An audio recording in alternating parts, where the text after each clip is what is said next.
কোনদিন কাবাগরের সামনে গেলে বা কোন আত্মীয় স্বজন গেলে বলবেন, কাবাগর দেখার সাথে সাথে প্রথম যখন কালো অংশটা চোখে পড়বে, যখন আপনি মসজিদে হেরমের গেট দিয়ে ঢুকবেন, যখন ওই Fahad Gate, King Fahad Gate আছে, যখন ঢুকবেন অনেক দূর থেকে কালো কালো কাবাগরের একটু একটু দৃশ্য ভেসে উঠবে চোখের সামনে।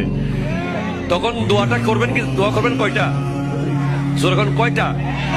একটা দোয়াই কবুল হবে দেখার সাথে সাথে। কাবা ঘর দেখার সাথে সাথে প্রথম যে দোয়াটা করবেন ওটা কবুল করবেন কে? এখন শিখে নেন, অনেক মানুষ জানেন না হিকমত।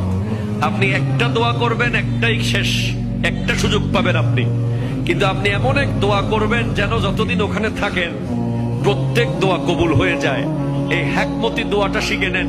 আপনি বলবেন, আল্লাহ আমি 10, 12, 15 যতদিন এখানে থাকবো, যতগুলো দোয়া করব সব কবুল করে নিয়েন। দোয়া করছেন কয়টা? পাবেন কয়টা?